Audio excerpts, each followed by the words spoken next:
जाति पूछ के गोली मारो, इनकाउंटर करो, फिर हरा गमछा पे आया। सारे ऑफिसर वही लोग हैं, वही घोटाला वही है जो नीतीश जी के राज में हुआ है।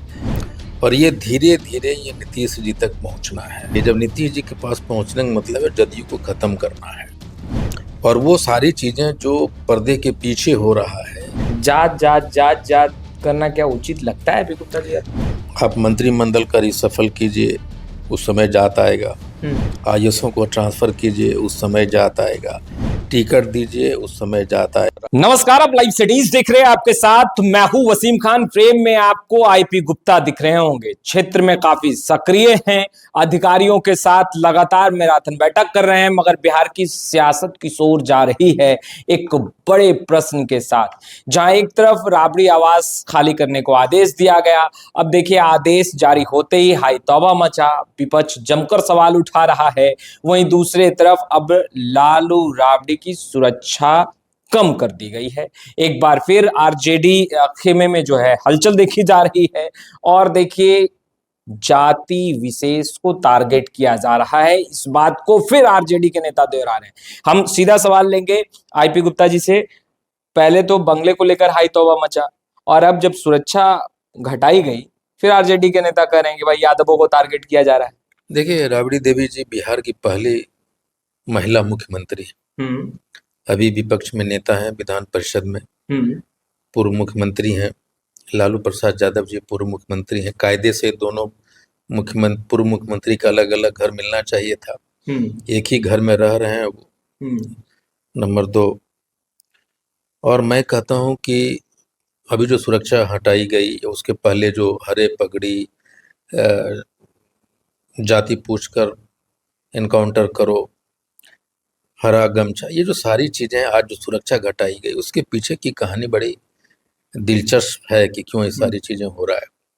देखिए, बिहार देश की राजनीति बिना अगर कोई मुद्दा भटकाना हो, या बिना राहुल के नाम लिए मोदी जी की राजनीति चलती नहीं, उसी तरह यहाँ तेजस्वी यादव जी, लालू यादव जी, राबड़ी देव जी के नाम लिए बिना यहाँ राजनीति होती नहीं।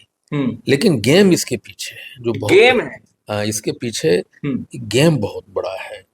बड़ा ये है कि अभी देखे होंगे कि 2 पदाधिकारी आईएएस ऑफिसरों को निलंबन किया गया, और उसके बहुत सारे बड़े बड़े आईएएस ऑफिसरों तक पहुंच रहा है, ईडी, विजिलेंस वाले सारे लोग। और ये सारे ऑफिसर वही लोग हैं, वही घोटाला वही है जो नीतीश जी के राज में हुआ है, और एक अफसरों के गिरोह के साथ हुआ है। और ये धीरे धीरे ये नीतीश जी तक पहुंचना है। और इसीलिए जब नीतीश जी के पास पहुंचने का मतलब है जदयू को खत्म करना है। और वो सारी चीजें जो पर्दे के पीछे हो रहा है, उस पे मीडिया का ध्यान नहीं जाए, आम जनता का ध्यान नहीं जाए, कि धीरे धीरे ये नीतीश कुमार तक पहुंचने की बात हो रही है। इसलिए ये सुरक्षा घटाना है, हरा गमछी करना है, गमछा करना है, लालू जी राबड़ी जी के आवास को खाली करवाना, ये सब भटकाने के लिए, जो मेन मुद्दे हैं उसको भटकाने के लिए ये सारी चीजें की जा रही समय समय पे तो समीक्षा होती है आईपी गुप्ता जी, ये तो आपको भी मालूम है कि किनकी सुरक्षा बढ़ा देनी चाहिए या किनकी सुरक्षा जिनकी बढ़ी हुई है उन्हें घटा देनी चाहिए। अभी उनको जान का कम खतरा है या खतरे से वो बाहर हैं। ऐसे ऐसे सुरक्षा बहुत लोगों का नाम गिना दूंगा जिसको जरूरत ही नहीं सुरक्षा का। किनको बताइए? उनको Y+Z+Z टाइप का सुरक्षा दिया हुआ है यहाँ। किनको? बहुत लोग हैं, आप जानते हैं उन सारे चीजों को, वो सत्ता पक्ष के लोग हैं। अच्छा। तो ये मुद्दा नहीं, इसमें पॉलिटिक्स करनी है। और पीछे का जो गेम मैंने बताया है कि जदयू को खत्म करना है, और जदयू को खत्म करने का तरीका है कि चारा घोटाला से भी पता नहीं कितने बड़ा घोटाला हुआ है, और जिसमें जिनके शासनकाल में ये घोटाले हुए वहां तक पहुंचना है। इसलिए सारी बातें हो रही है। और हर बिंदु पर, हर मुद्दे पर जात जात जात जात करना क्या उचित लगता है गुप्ता जी? मैं आपको बताया, बेसिकली ये हर जगह होता है। आप मंत्रिमंडल का रिसफल कीजिए, उस समय जात आएगा। आईएएसओं को ट्रांसफर कीजिए, उस समय जात आएगा। टिकट दीजिए, उस समय जात आएगा। राष्ट्रपति बनाइए, उस समय जात आएगा। एमएलसी बनाइए, रोज हो रहा है ये, जाति को सेटिस्फाई करने के लिए इसको दिया जा रहा है, अति पिछड़ों के लिए। ये कौन नहीं करता? आईपी गुप्ता जी, आप तो बेबाक हैं। सीधा सवाल, क्या यादवों को टारगेट किया जा रहा है सम्राट की सरकार में? देखिए, सिर्फ यादव को ही नहीं, जब पहले उन्होंने कहा कि जाति पूछ के 50% यादव क्रिमिनल हैं, जाति पूछ के गोली मारो, इनकाउंटर करो, फिर हरा गमछा पे आया। उन्होंने कहा है कि क्या जाति पूछ के पुलिस इनकाउंटर करेगी, ये कहा? नहीं नहीं, ये जो हरे गमछे वाली बात आई ना, जो एआई समिट में सम्राट जी ने कहा, उसके पीछे की कहानी अगर आप देखेंगे तो लार्जर हो गया। पहले यादव की बात हो रही थी ना, जाति पूछ के इनकाउंटर करो या यादव 50% यादव ही क्रिमिनल, ये जो परसेप्शन बनाया गया, और फिर हरा गमछी देख। लेकिन जो एआई समिट में सम्राट जी बोले, अगर उसके बड़े मीनिंग को देखेंगे तो हरा गमछी बोला उन्होंने, तो हरा गमछी मतलब यादव, हरा गमछी मतलब मुसलमान, हरा गमछी मतलब राजद में कोई भी जाति के लोग, और हरा गमछी मतलब जदयू के लोग, जो हरा गमछी रंग को भी जात से जोड़ हाँ दिया गया। हाँ, अब ये जदयू पे भी निशाना गया है वहाँ, कि जदयू भी खत्म करना है। अच्छा। हाँ, अब वो खाली भाजपा हो जाना है सारे जदयू को। लेकिन जब भी जदयू बिखरेगी तो 3 पार्ट में बिखर जाएगी।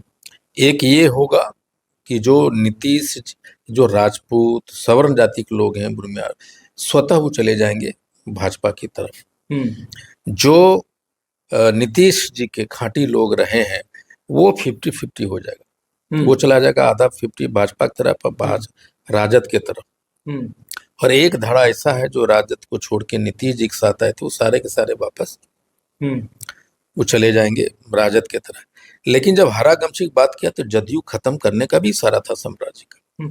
अच्छा, विपक्ष को लेकर के लगातार कई विपक्ष खेमे के ही नेता कह रहे हैं कि अब वक्त आ गया है कि हम लोगों को सड़कों पर उतरना चाहिए, अब वक्त आ गया है कि हम लोगों को अब आंदोलन करना चाहिए, मगर विपक्ष पूरी तरीके से मौन दिख रहा है। मौन दिख रहा है कि मौन दिखाया जा रहा है? मौन दिखाया जा रहा है सड़कों पर, मौन दिखाया जा रहा है। हर शहर में उबाल है, बड़ी बड़ी रैलियां हो रहा है, लोग सड़क कहाँ दिखा रहा है कोई भाई? बिहार की हम बात करें, बिहार के संदर्भ में ही बात करें। नहीं, पूरी बात मैं कर रहा हूँ। नहीं, बिहार के संदर्भ में बात कीजिए। देखिए, मैं अभी बहुत सारी बातें हैं जो लालू प्रसाद यादव जी, तेजस्वी यही तो बात है ना कि जो बॉइलिंग टेम्परेचर है, रोज तो आंदोलन यहाँ भी हुआ है ना, आपने लाठियां मारी है छात्रों के ऊपर में, मगर विपक्ष केवल बयान में दिखा है ना, ऐसा नहीं है। जब जनता स्वतः आ जाती है ना, जनता आ जाती है तो सड़क पे आना पड़ता है लोगों को। और पूरे देश में ये माहौल है कि मौजूदा एनडीए की सरकार जहां जहां उसके खिलाफ में माहौल है, और वो सड़क पे दिखाई पड़ रहा है। और हम सड़क पे नाचें गाएं कुछ भी करें, मीडिया की नजर में नहीं आते हम लोग। नहीं, फिलहाल तो विपक्ष सड़क पर आ ही नहीं रहा। आपने भी कई बार कहा है कि हाँ, बेशक विपक्ष को गोलबंद होना चाहिए, और अब वक्त आ गया है कि हम लोगों को आगे बेसिक के लिए सारे नैरेटिव भाजपा के क्रिएट की होती है, जो आप लोग माइक लेके घूम लेके बोलते हैं कि विपक्ष नहीं, हम बेबाक हैं सर, हम तो आपसे भी सवाल उसी अंदाज में करते हैं जो सत्ता पक्ष में बैठे। मीडिया खाली लाइव सिटीज है। नहीं तो जो होंगे वो होंगे, उस पर मुझे बात नहीं करना। बात ये करना है कि आप लोग जब डंडे चल रहे थे तो अभ्यर्थियों के बीच ये मुद्दे नहीं है जो आप उठाने की कोशिश कर रहे हैं कि सड़क पे क्यों नहीं। ये मुद्दे है अभी जो हर देश में, हर जगह, बिहार में चाहे जहां पर हो, मुद्दा ये है कि देश की रुपया गिर रहा है, देश की इकोनॉमी धरातल में जा रही, महंगाई सर पे चढ़ा हुआ है, इसमें कोई बात नहीं कर रहा ना मीडिया में। इसमें आकलन नहीं हो रही, इसमें समीक्षा नहीं हो रही। वार रूम में, मीडिया रूम में, समीक्षा में ये चर्चा ही नहीं है कहीं भी। वो छोटी छोटी बातें पे चर्चा हो रही है। लेकिन ये जो देश है धरातल में, आप देखिएगा जून 15-20 तारीख आते आते एक ऐसा भयावह इकोनॉमी में आ रहा है जिसकी परिकल्पना आपने, उस पर चर्चा नहीं कर रहा है ना मीडिया कहीं भी। वैसे मीडिया उठा रहा है या उठवाया जा रहा है, जिससे वो सारी चीजें पीछे हो जा रही है। अभी सहरसा अपने क्षेत्र में काफी सक्रिय दिखाई दे रहे हैं, अधिकारियों से लगातार मिल रहे हैं, क्या बातें हो रही हैं और अधिकारी कितना सुन रहे हैं आपका? देखिए, अधिकारी कंसर्न है, सहरसा का जो अधिकारी लोग जितने भी हैं वो सेंसिटिव हैं। मेरे जाने के बाद हमने पहला जो कहा था कि हम अधिकारियों के साथ में हैंड इन ग्लोव्स चलेंगे, उनके सेंटिमेंट्स को, उनके तरीकों, मैं उनकी मजबूरियां बहुत होती है ना, डिफिसिट है। पिछले 20 बरस के शासन में एक ऐसा शासन हो गया था कि आईएएसओ द्वारा कंट्रोल हो रहा था। अब माननीय मुख्यमंत्री जी ने कुछ फ्रीडम दिया है उनको कुछ निर्देश दिए कि आप ये कीजिए। और जब मैं सहरसा में गया हूँ आज 5 महीने, एक एक डिपार्टमेंट को समझा है, उनके माइंडसेट को समझा है, उनके रिस्ट्रिक्शन को समझा है, उनके जो प्रॉब्लम है उनको समझा है, और गिवन स्ट्रेंथ में मैक्सिमम कैसे कर सकते हैं वो हम कर रहे हैं। और सारे लाइन डिपार्टमेंट हो, एडमिनिस्ट्रेशन हो, पुलिस हो, सारे हम लोग एकजुट होकर काम कर रहे हैं। अफसरशाही पे लगाम लग रहा है सम्राट की सरकार? बिल्कुल, ये दिखाई पड़ रहा है। ये दिखाई पड़ तो आपने सुना आईपी गुप्ता जी को, काफी सक्रिय हैं और कहते नजर आ रहे हैं कि वर्तमान स्थिति कुछ ठीक नहीं है, जनता में उबाल है, नाराजगी है, आक्रोश है। फिलहाल इस वीडियो में इतना ही। अब तक आपने हमारे चैनल को सब्सक्राइब नहीं किया है तुरंत सब्सक्राइब कर ले। आपका बहुत बहुत शुक्रिया।